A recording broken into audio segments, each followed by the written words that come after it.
अगर आप सप्लाई और डिमांड को मास्टर कर लेते हो, आप किसी भी बड़े-बड़े ट्रेंड को एंट्री बना सकते हो और इससे आप बड़े-बड़े प्रॉफ़िट जनरेट कर सकते हो। इस वीडियो में हम ये सब आज आपको बताएँगे सप्लाई और डिमांड के बारे में। सप्लाई और डिमांड होता क्या है, इसको हम मार्क कैसे कर सकते हैं और सप्लाई डिमांड है क्या? सप्लाई और डिमांड होता क्या है, ये जानते हैं।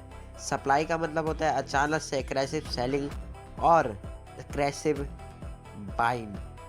एग्रेसिव सेलिंग और एग्रेसिव बाइंग बताती है तो कहाँ पर बड़े लोग बिग बुल कहाँ पर ज़्यादा प्लान एंट्री बना रहे हैं और कहाँ पर एग्जिट कर रहे हैं। इससे हमें बड़े बड़े प्रॉफिट भी होने लग जाते हैं, वहीं पर हम प्रॉफिट एंट्री भी बनाने लग जाते हैं। हमें ये कैसे पता चलेगा मार्केट यहाँ से सीधे यहाँ पर बड़े लोगों ने यहाँ पर एंट्री बनाई है, क्योंकि यहाँ पर 3 सोल्जर पैटर्न के साथ मार्केट यहाँ पर एग्रेसिव नीचे के साथ प्रेशर करती है, जिसके कारण वॉल्यूम भी इंक्रीज हुआ होगा। और यहीं पर मार्केट ने बुलिश के साथ भी 3 शोल्डर के साथ में मार्केट ने ऊपर के लिए दिखाया है, जिसके कारण मार्केट यहाँ पर हाई वॉल्यूम और बड़े लोगों ने यहाँ पर एंट्री बनाई है। ये पता चलता है सप्लाई और डिमांड से। हम सप्लाई और डिमांड को कैसे मास्टर कर सकते हैं, हम कैसे बड़े बड़े प्रॉफिट और बड़े बड़े एंट्री ले सकते हैं। हम उन लोगों के साथ ट्रेड करना चाहते हैं जिनके कारण स्मार्ट मनी होती है, जो बड़े बड़े पैसे लेके बैठी रहती है, जिसके कारण वो एग्जिट एंट्री बिल्कुल प्रॉफिट करती है। कहाँ पर स्मार्ट मनी होगी वहीं पर सबसे ज़्यादा प्रॉफिट होने के हाई प्रोबेबिलिटी चांस होता है। लेकिन ये स्मार्ट मनी बैठी कहाँ पर होती है, इसी के माध्यम से हम सबसे ज़्यादा सप्लाई और डिमांड से हम पता लगा सकते हैं कहाँ पर बैठी हुई है स्मार्ट मनी। सबसे पहले हमने एक सप्लाई जोन ड्रॉ किया और एक डिमांड एरिया हमने ड्रॉ कर लिया है, जिससे हम पता लगा सकते थे स्मार्ट मनी कहाँ पर सबसे ज़्यादा एंट्री बना रही है और एग्जिट कर रही है। लेकिन हमने ये देखा था यहाँ पर एग्रेसिव सप्लाई जोन के पास एग्रेसिव सेलिंग का प्रेशर आया है और डिमांड जोन के पास एग्रेसिव बाइंग का सबसे ज़्यादा प्रेशर आया है। हमने इस बात का बेहद ध्यान रखना है, एक रिटेलर के पास सबसे ज़्यादा कम पैसा होता है और सबसे ज़्यादा बिग ट्रेडर के पास सबसे ज़्यादा बड़ा फंड यहाँ पर होता है।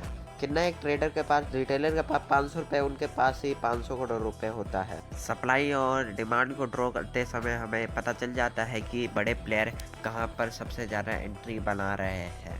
लेकिन आपको इस बात का बेहद ध्यान रखना है, आपको ये बता लें यहाँ पर क्या आप खरीदना चाहोगे। अगर आपका जवाब है नहीं, तो आप सबसे बड़े लूजर इंसान हो।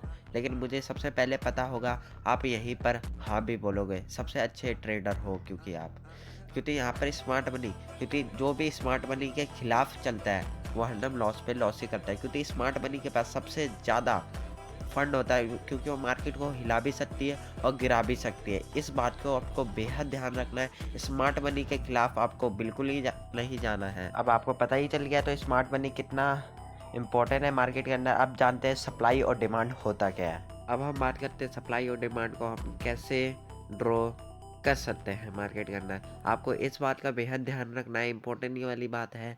आपको जब तक बड़े 3 सोल्जर कैंडल, बड़े मोमेंटम ना दिखाई दे आपको, तब तक आपको ड्रॉ नहीं करना है एक डिमांड जोन। लेकिन हमको यहाँ पर दिखाई दे रही है यहाँ पर 3 सोल्जर, यहाँ पर बड़े मूवमेंट है मार्केट यहाँ पर। लेकिन आपको ये पूरा नहीं लेना, आपको मैं बता रहा हूँ डिमांड एरिया कैसे ड्रॉ कर सकते हैं। यहीं पर सिर्फ आपको एक छोटी सी कैंडल, एक रेड और ग्रीन दिखाई दे रही है, यहीं पर आपको ये 2 कैंडल लेके आपको एक डिमांड जोन आपको एक ड्रॉ करना है, मतलब एक लंबी सी लाइन खींचना है, यही एक डिमांड जोन बन जाता है परफेक्टली।